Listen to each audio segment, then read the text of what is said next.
I'm very happy to say hello to Kathleen Ann Ball. I think some of you don't know her yet or the specific research topic she's onto. It's a little bit different topic than most of the other things we have here today because it's about old civilizations. It's so many times about megalithic structures, underground facilities, and stuff like this. Kathleen is going to talk about something a little bit different, but not disconnected. Actually, we will find out and we will see that there are many, many points where this story she's going to bring us today is really connected. Yeah, and maybe you can see on my background and on my special shirt today, maybe you already have an idea. Kathleen, very, very big welcome. And yeah, just tell the people who you are, what you're onto, and Hi, I'm Kathleen Ball, and I have a PhD in metaphysical sciences and two master's degrees, one in world religion, one in fine art, and two bachelor's degrees. I'm actually a minister, not of any, not a Protestant or Christian or any of that. I'm an independent minister. Universal life is what it's called. Anyway, I spent a lot of years after a near death. I had a near death experience in 1990, March 11th of 1990. I came out of that experience a completely transformed person. I mean, it was a reset, it was complete intervention in my life. Before that point, I had had a lot of, devastation in my life. My first husband was murdered. There was a whole lot of things that happened. I had three children at this point that I was caring for alone, and it was a very, very difficult situation. But after the near death experience, I just became, well, first of all, I stopped smoking, I stopped drinking, I stopped doing any kind of recreational drugs of any kind, anything. I just purified my whole physical body, my temple, my body. And I started pursuing esoteric belief systems. I was studying Leonardo da Vinci, which of course led me to esoteric belief systems.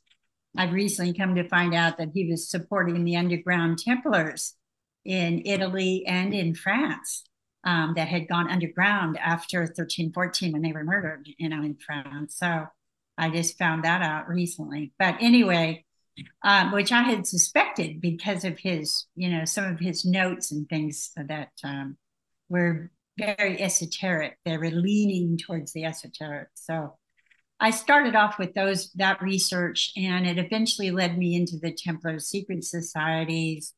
And the more I dug, the more I was finding out, and I was started finding out that our churches of today are just a figment of the imagination of what the original spiritual belief systems throughout our planet really were. Our indigenous cultures that we had our Druids, we had Cathars that came, our Gnostic belief systems were all pushed underground during the Inquisition, and the Templars were trying to protect this knowledge.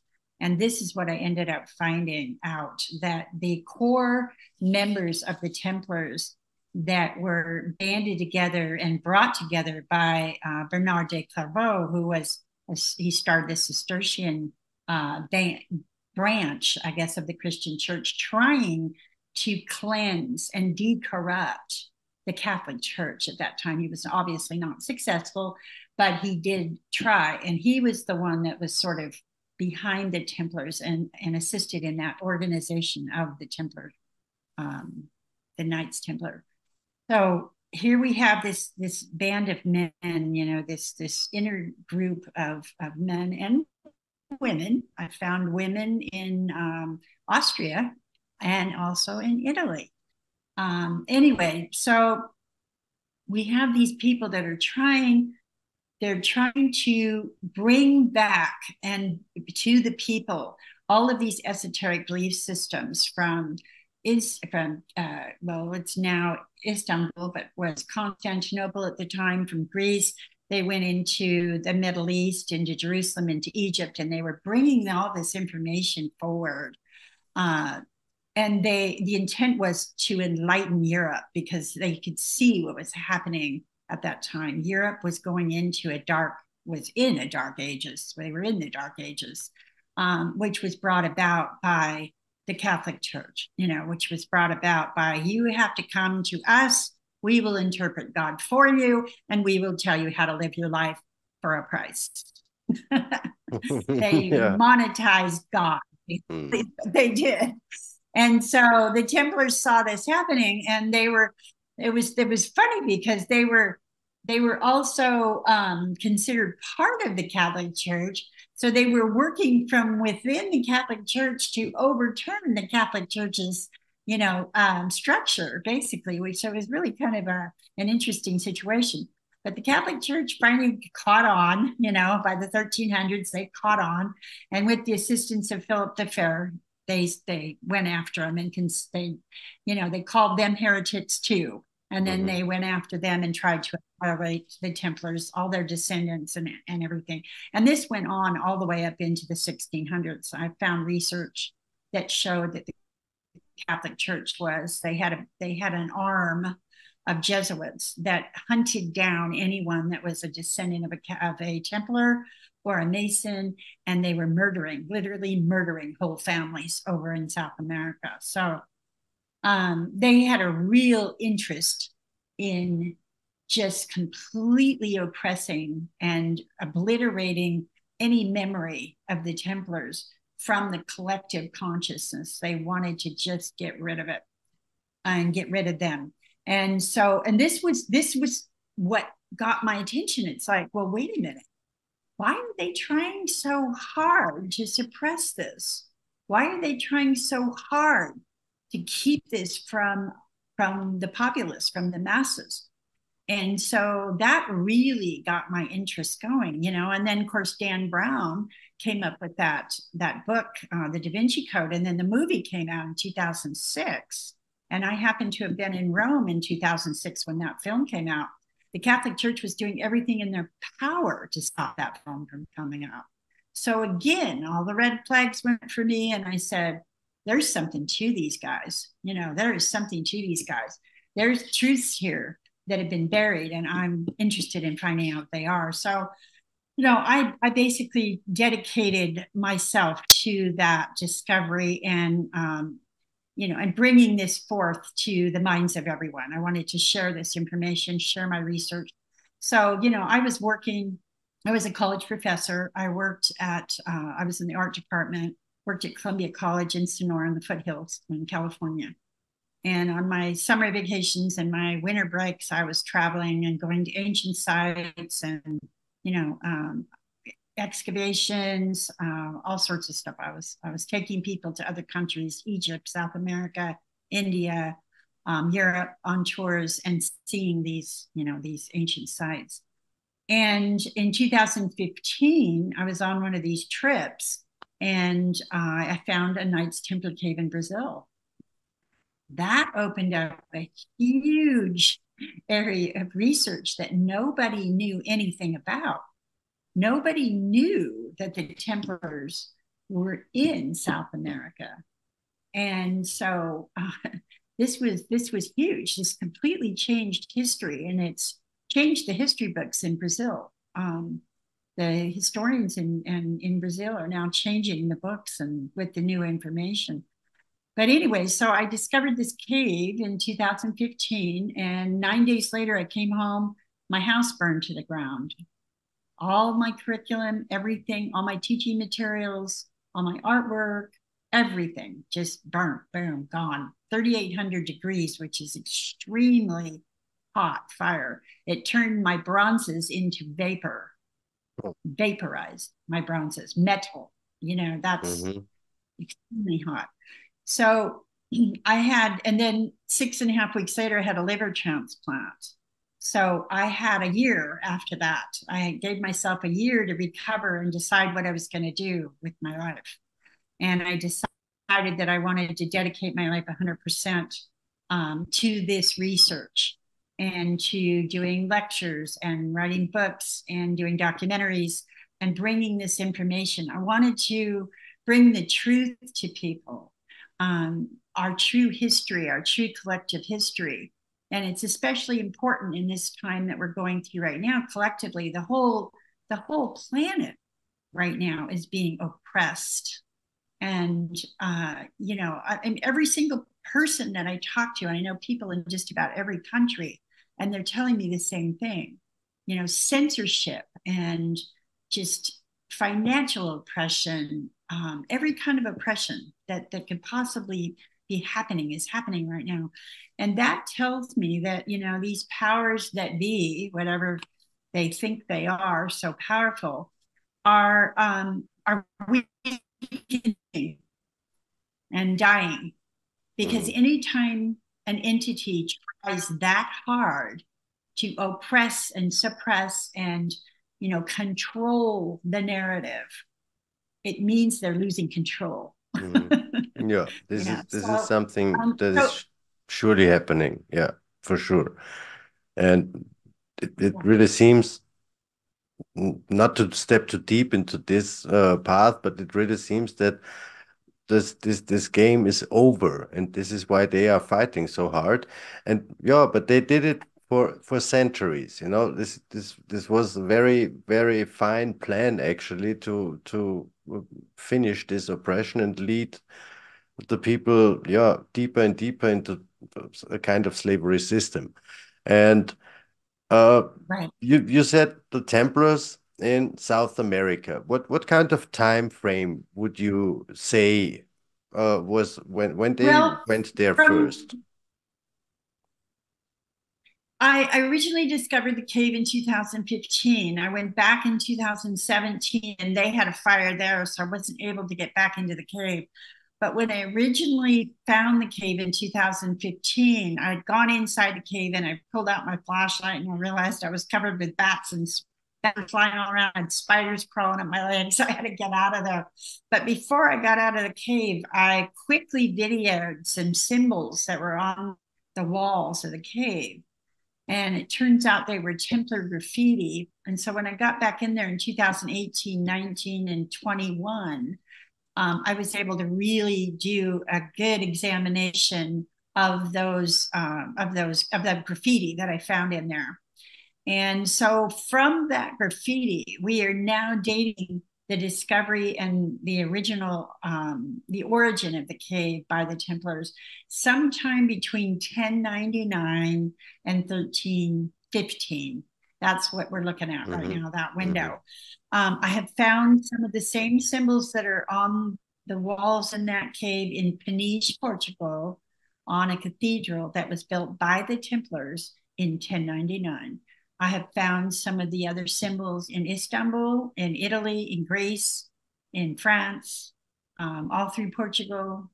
They're all over. They're all over, and they are initiation symbols. Some of these symbols were used in initiation. In other words, when a Templar reached a certain stage in their esoteric practices and beliefs, initiations. They did a series of initiations, and these symbols were, they were evidence of that. So when I found out that the cave, I think it was in 2019, 18 or 19, I found out that the cave was a gold mine, that they initially dug the cave out to extract the gold. And there was like a whole bunch of crushed crystal out in front of the cave for probably a good half acre, just surrounding the cave. And that was an indicator that it was a gold mine. And then found out from the locals that in fact it was a gold mine.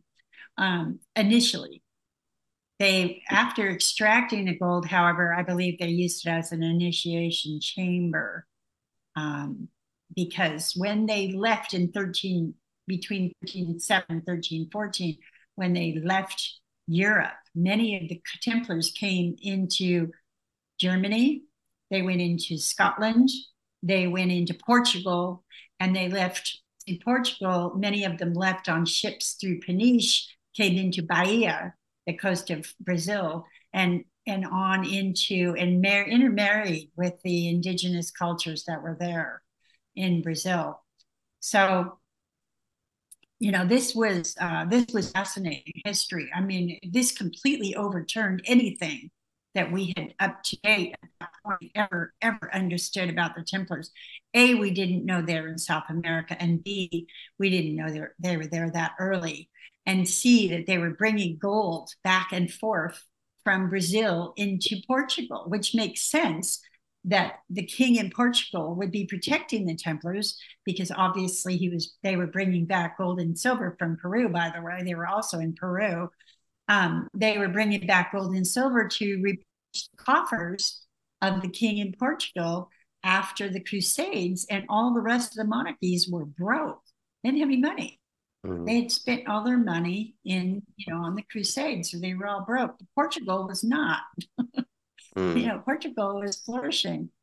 So anyway, so this helps us collectively to understand why Portugal was flourishing, because the Templars were going back and forth, and they were bringing back these precious metals, gold and silver, to the king in Portugal. And all the while, the king in Portugal was saying, oh, no, South America is just this small island. It's not a continent, it's a small island, and we've called it Veracruz, which means the true cross. But they did not. For centuries, nobody knew that South America was a continent. They believed that it was simply an island, and it wasn't worth anybody's, that's what they played it down intentionally. So no one else, none of the other monarchies would be interested in going there. And the way that they discovered it was while they were in the Holy Land during the Crusades. They were down under the Temple Mount. They stayed in the stables. They did not stay in the castle, right? They chose to stay in the stables. And they were underneath the Temple Mount excavating, and they found maps, Phoenician maps. They found many artifacts. There is also a line of research that gives evidence that they discovered an ark, possibly one of the Arks of the Covenant. There are several, is what I've come to find out. They were also very, very close with the king of Ethiopia that was traveling back and forth between Ethiopia and Portugal, specifically Tomar. And that is where the Ark of the Covenant is supposed to be. So there is some evidence that, that the Templars had access to at least one of these arcs. And also, like I said, genealogies, bloodline, records of bloodlines, also the Phoenician maps, which allowed them, and boat building skills. They learned their boat building skills through the Phoenician records that they recovered there. They were the first people in Europe to actually put a functioning naval force together and build ships that were seaworthy. They were the first ones in Europe. And for many years, they were the only ones that had these ships. So all of a sudden they pop up, all of a sudden they pop up with these ships, and the rest of Europe they had lost that, they had lost that memory of how to build ships after the fall of the Phoenicians. So the Templars were traveling all over. They were traveling all over the globe with the consent of the king in Portugal, because it was a win-win situation. They supplied him with gold and silver. He said, okay, do whatever you want, and I'll cover you. I will keep you safe from the Catholic Church. This is why in 1314, he converted the Templars, the Knights Templar organization, to the Knights of Christ, and allowed them to stay within and protected them from the Catholic Church. Yeah, this is one of the points which is quite interesting for myself. I'm from Austria, and many years now, we see that it is totally suppressed that the Templars were also here. There are people who want to convince us that there were never any Templars or anyone like these people here in our area. It's just in a historical point of view, it's interesting. Austria today, I could say, is a very small country.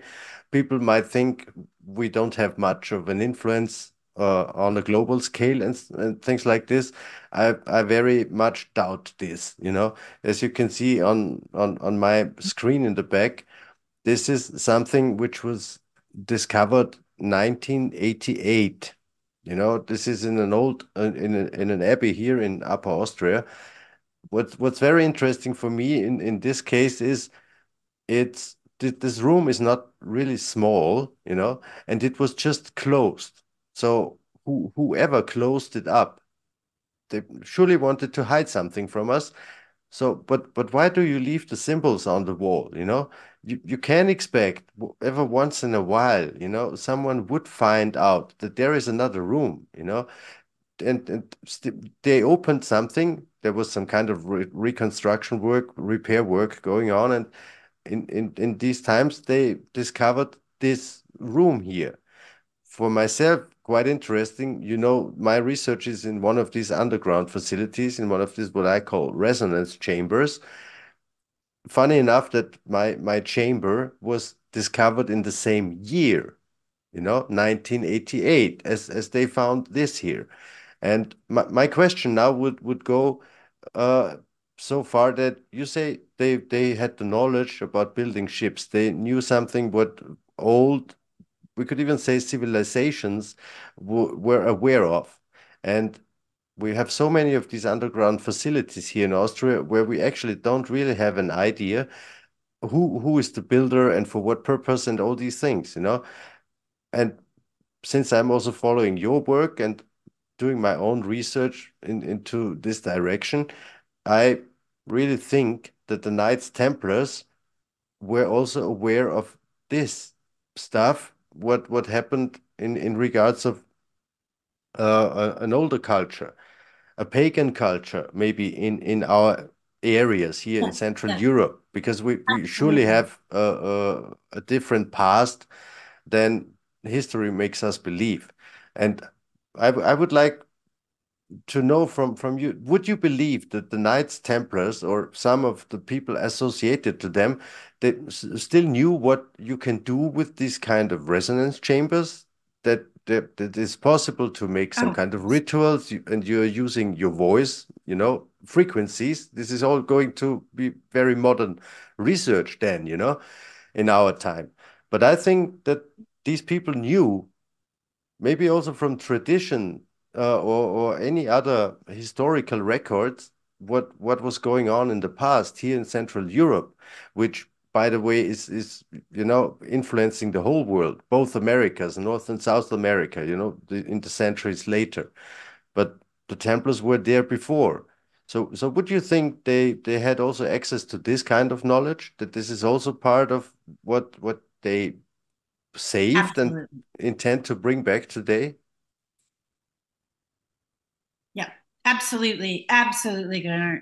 They most definitely were aware of the Viking, all the belief systems, esoteric and indigenous belief systems of the Vikings, the Celts, the Druids.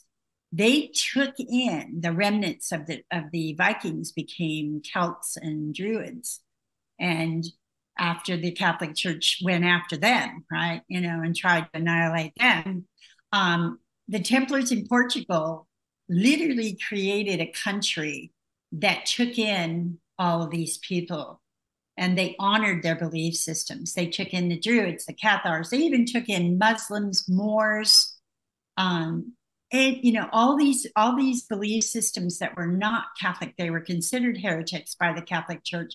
They took them in and protected them because they believed that, well, what they were doing was creating a sovereign nation of multicultural, of Mm, multi-religion, of multi-spiritual belief systems, economic systems, of people that were living and working in harmony, of different backgrounds and different beliefs. And this is what they did. And this is what I believe they were trying to do in North America when they came to North America. I believe that, you know, they were trying to recreate that on a larger scale in North America and in South America.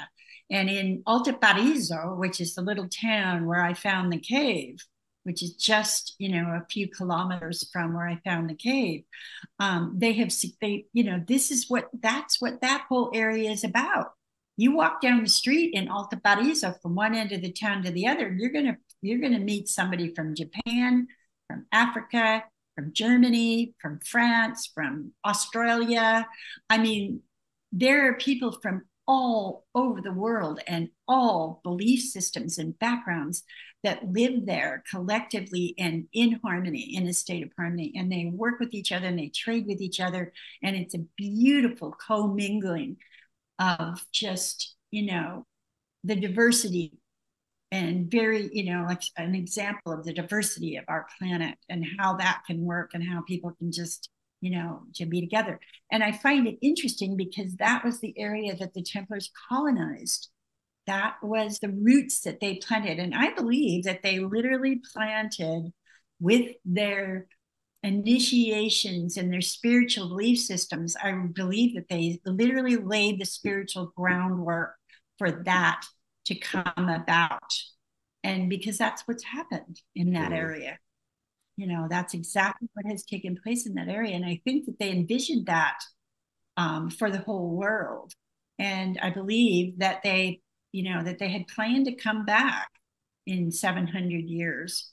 And I was there at the reorganization of the Templars in 2019 in Tomar, where they all met from all over, from all different countries, and signed a pact of an agreement. And I wasn't privy to that signing of that document, but they all came back together. I was there for the procession that followed this. And the Templars, from what I understand, are trying to recreate this heaven on earth, a new heaven, a new earth, um, a world of togetherness, of cooperation, of harmony, as mm, opposed to what has been shoved down our throats for the last several thousand years. mm, This, what we are living today, talk to 10 people, just pull 10 people out of any country, any city, any town, and ask those 10 people, are you happy with the way that the world is being conducted? Are you happy with the government system that you have? And I'll guarantee you that at least 9 out of those 10 people are going to tell you no. yeah, They're not this happy. is No one is happy with you're what we surely right. created. And I would even add here that it's also up to us, that we will be part of bringing this new existence into reality. This is why things happen to you in your personal experiences, the same as it happened to me. I Right. was not really, my intention was not like to become so researching the Knights Templars and stuff. But since I started working in this ruin here, and we yeah, surely I'm interested in medieval stories also here in Austria. Uh, and I stumbled over this story and I chose to believe this. And finally, we could prove, we could see that this story is true. You have seen the pictures about the sword we found in this ruin here. It's not me who found it, it was found in 1896. And you have seen the Yeah. pictures, and this is it's not fully proven yet, but it seems to be a Knights Templar sword from the 13th century. And it was this time when they started hunting down the Templars, and Austria was one of only a few countries which did give them refuge, so they could come here.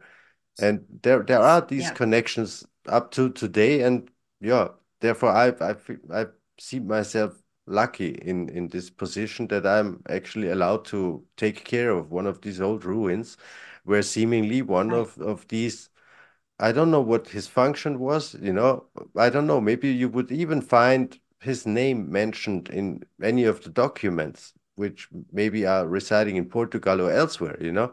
This would be very, very interesting for me once in a while.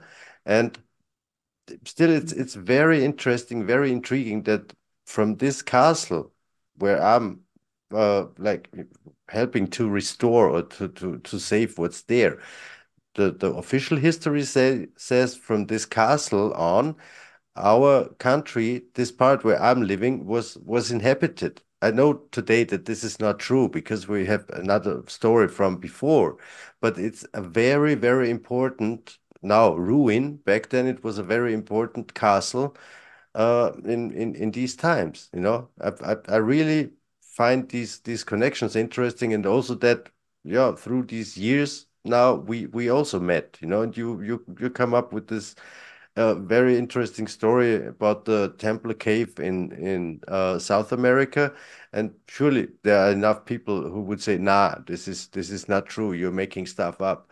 Like some people said to me, you know, it can't be a Templar sword being found here in an old ruin in Austria because they were never here, you know. And now we know that history is a different one, and this is it, you know. It's just a story someone told us. It's not a chronological line of true events, and I really think it's also up to us with the support from the Templars of today and vice versa to bring these things back. We have our intuitions. We have like I'm so happy that I stumbled over this little cave where I can do my research and I get my intuition there. And it is also the time now where we can start talking about these things, and we need to bring this consciousness back here. We need to manifest what we actually always wanted inside of our hearts. Every single one of us, from normal people, humans who are having also heart and soul. You know, there's some others, it seems, on the planet. Yeah, I absolutely agree. And, and one of the things you asked about, did they protect these people, the Cathars and Druids and Celts? Not only did they protect them, but they helped to preserve their culture and the symbols. And what you have to understand is that the Templars' core belief was not Christianity, it was what Jesus taught. And what Jesus taught was not what the Catholic Church taught. Yeah, And it wasn't necessarily what Jesus taught, it was what John the Baptist before him and the Egyptians before him. yeah, And this is all the way true. back, we could go take it all the way to Atlantis and Lemuria. And Yeah. they're the Grand Master right now, Timothy Hogan, the Grand Master of the Templars worldwide global organization, is stating on, and I love this, it's just fabulous. He is now admitting that the Templars are trying to bring back a Neo Atlantis Lemuria type world for everyone, where we live in a state of harmony. And this was always the agenda. And he's also divulging alchemical secrets, and he stated this is recent. He stated that the reason why the Templars were able to go into the South America and North America and interact with the natives that were there is because their belief systems were so much the same. And Mhm. also that many of the handshakes and things were the same as very ancient um, brotherhoods of light practice that had already been given to the Native Americans in North America, or when they escaped the cataclysms, they still had these memories. And so when the Templars came and were using these same, handshakes and things and same symbols and talking the same language, and their hearts were the same, they connected from their heart and soul. They were taken in by these cultures. I found this in South America too. The Amazonian tribal members were the ones that brought the Templars from Bahia into central Brazil. They also Mhm. helped them build a road that went from the Atlantic Ocean all the way out to the Pacific Ocean. Mhm. So, they were interacting with these indigenous cultures because they were of like mind and Mhm. they were of like heart, and they were using a lot of the same symbols, and they understood each other on that level. So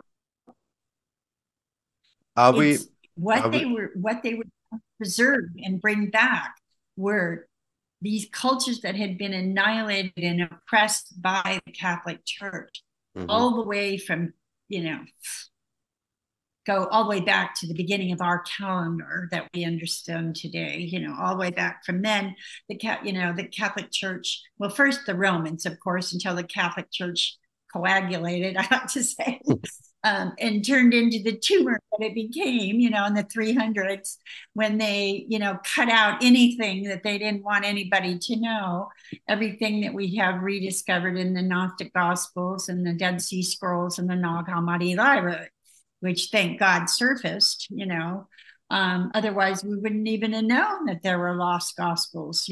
But anyway, so the Catholic Church was the tool that was used by monarchs and kings, priests. They were used by all these governmental people to control the people.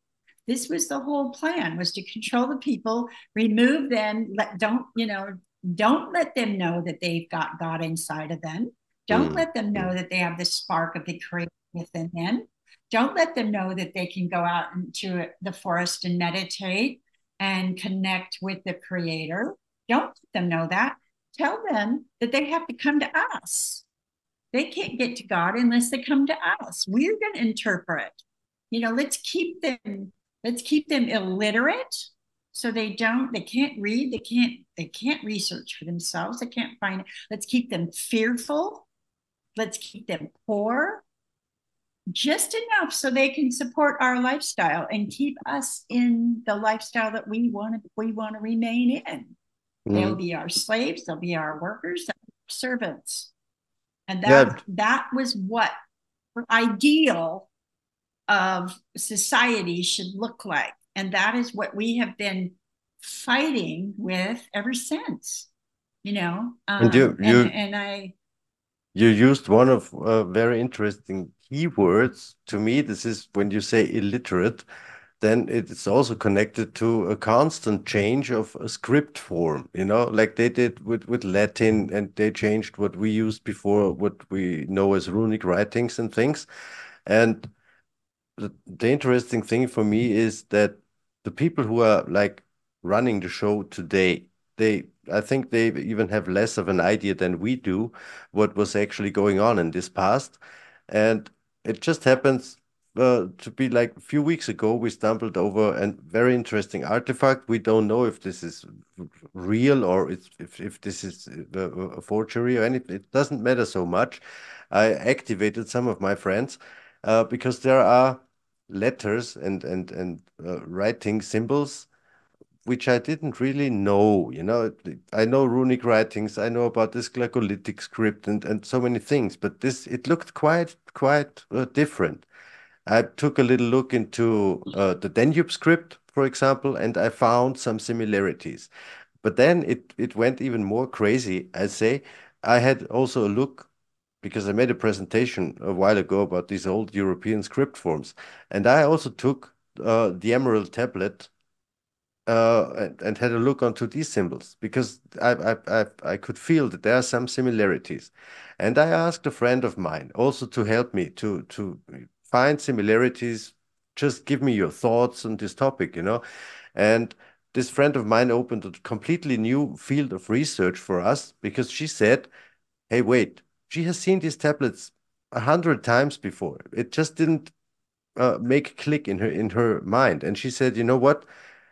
Some of these symbols happen to be Slavonic writing form, an old one, which is not in use anymore. So from Eastern Europe. And then she came up with some additional stories from Armenia that there are delivered traditional beliefs that thought the Atlantean was visiting this country. And now it's getting really, really interesting because some of these symbols are Yeah. very old, like from Atlantean times, and we find these symbols all over the planet. And so Right. they don't Well, have an idea what we are up to. And I'm not afraid anymore. So about censorship or anything, because they have right, no idea exactly. what we're talking about. And this is And this that is brings up an important point too. In the cave, I found a star. It's called the Lemurian star that's inside my cave in Brazil. This was another. I was having a really hard time trying to figure out what this was. And it's been finally identified for me as a Lemurian star. So that will tell you how far back their initiation symbols and the practices they were involved in went, all the way back to Lemurian practices, esoteric belief systems, Atlantean. I mean, they went way back. And these were all nature-based. These were all nature-based belief systems, indigenous cultural belief systems that were passed down. And I believe that the Celts and the Druids and the Vikings actually brought these forward from those times. And that is why the Templars were so interested in preserving those cultures and those spiritual practices, because the pagan practices, what they were called pagan practices, because they were actually the remnants of Atlantis and Lemuria. And I find this in Tamil Nadu in India as well. Tamil Nadu has many of the same symbols.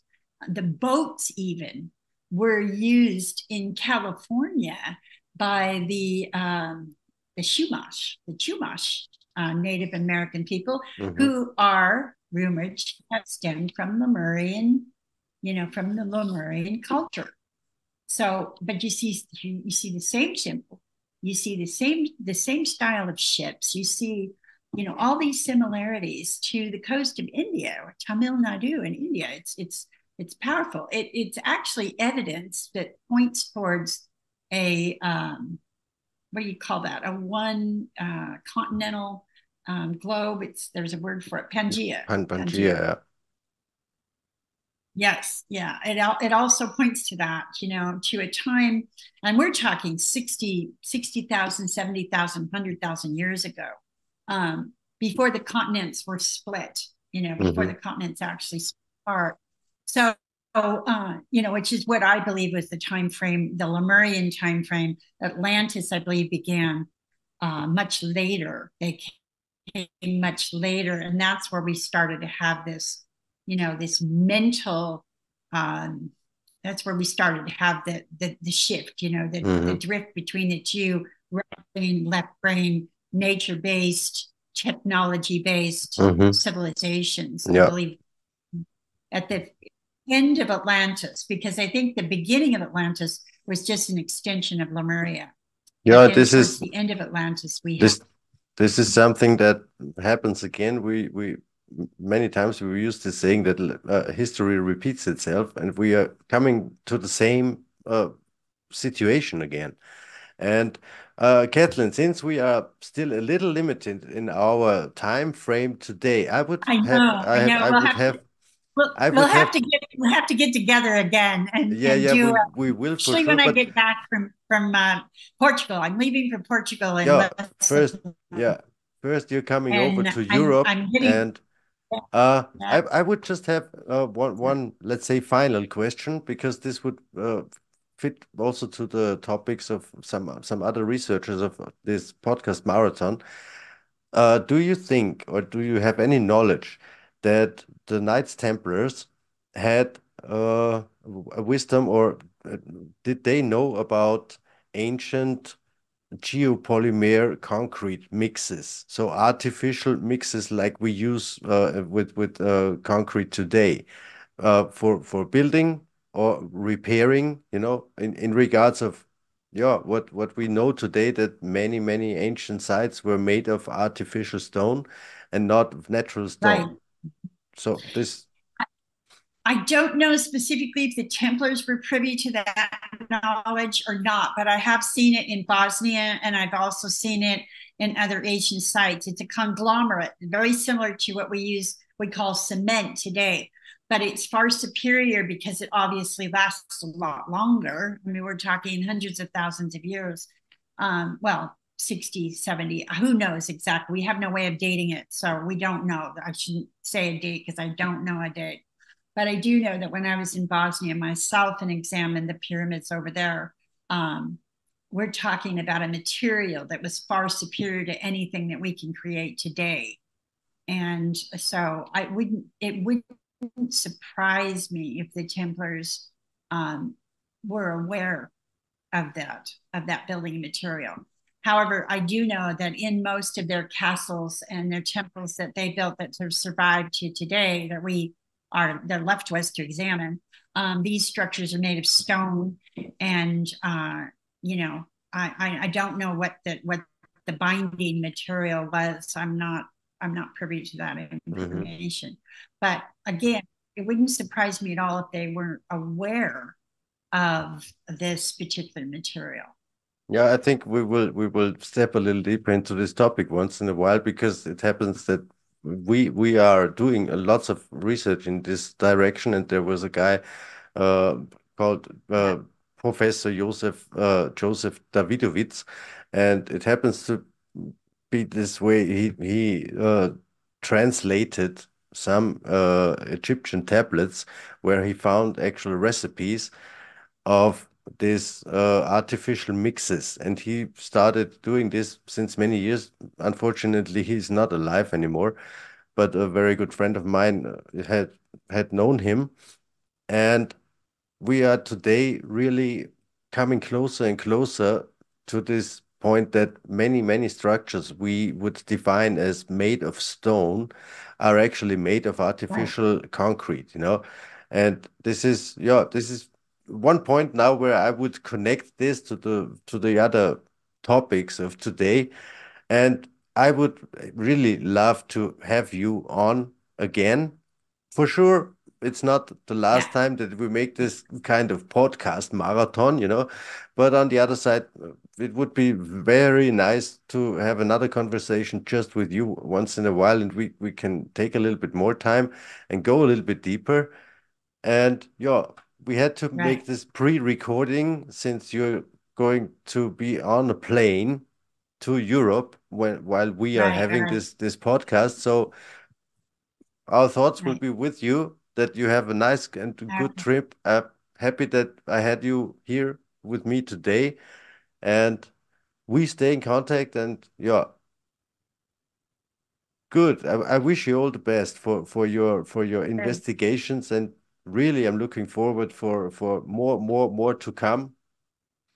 So Well, if the last anyone wants to, check out, if anyone wants further information about how to get a hold of me, they can go to my website, which is www.templarsinbrazil.com, Mhm. or they can find me on Facebook, Kathleen Ann, Anne Ball, or the Templars in Brazil. I have two Facebook pages. I'm on TikTok, I'm on Instagram, and I'm on LinkedIn, under both those same names. So you can get a hold of me. If anyone wants a copy of my book, you can PM me on Facebook, on Messenger, and I will send you a signed copy, an author's copy of the book. So, and then Yeah. there's, of course, there's the film, The Brazilian Templars Mystery, which is out on Gaia.